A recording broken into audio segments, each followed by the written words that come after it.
ನಮಸ್ಕಾರ ಸ್ನೇಹಿತರೆ, ರಹಸ್ಯ ಕನ್ನಡ ಯೂಟ್ಯೂಬ್ ಚಾನೆಲ್ಗೆ ನಿಮಗೆ ಸ್ವಾಗತ. ಇಂದಿನ ವಿಷಯ ತಾಜ್ ಮಹಲ್. ಬಹುಭಾಷಾಂತರ ಪ್ರವಾಸಿಗರಿಗೆ ಒಂದು ಅಚ್ಚುಮೆಚ್ಚಿನ ಸ್ಥಳ.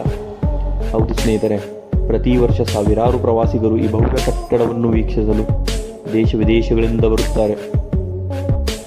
ತಾಜ್ ಮಹಲ್ ಎಂದರೆ ಪ್ರೇಮದ ಪ್ರತೀಕ. ಈ ಅದ್ಭುತ ಕಟ್ಟಡವನ್ನು ಮೊಘಲ ಸಾಮ್ರಾಜ್ಯದ ಅಂದಿನ ಸಾಮ್ರಾಟ ಶಹಾಜಾನನು 1632ರಲ್ಲಿ ತನ್ನ ಮಡದಿಯಾದ ಮಮತಾಜ್ ಮಹಲ್ನ ನೆನಪಿಗಾಗಿ ನಿರ್ಮಿಸಿದನು. ವಿಶೇಷವೇನೆಂದರೆ ತಾಜ್ ಮಹಲ್ ಎಬೋನಿ ಎಂಬ ಕಟ್ಟಿಗೆಯ ಅಡಿಪಾಯದ ಮೇಲೆ ನಿಂತಿದೆ. ಹೌದು ಸ್ನೇಹಿತರೆ, ಮತ್ತೊಂದು ವಿಶೇಷವೇನೆಂದರೆ ಈ ಕಟ್ಟಿಗೆಗೆ ಉಪ್ಪಿನಾಂಶ ತಾಗಿದಂತೆ ಮತ್ತಷ್ಟು ಬಲಿಷ್ಠಗೊಳ್ಳುತ್ತದೆ.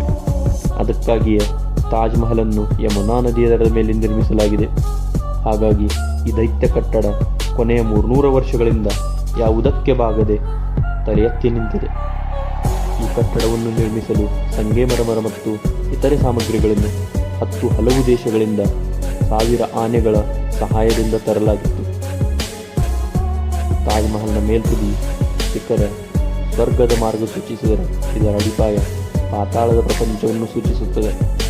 ಮತ್ತೊಂದು ವಿಷಯ ಗಮನಿಸಬೇಕು ಸ್ನೇಹಿತರೆ, ತಾಜ್ ಮಹಲ್ನ ಒಟ್ಟು ಎತ್ತರ 73 ಅಡಿಗಳಾಗಿದ್ದು, ಇದು ಕುತುಬ್ ಮಿನಾರ್ಗಿಂತ 1 ಅಡಿ ಎತ್ತರವಾಗಿದೆ.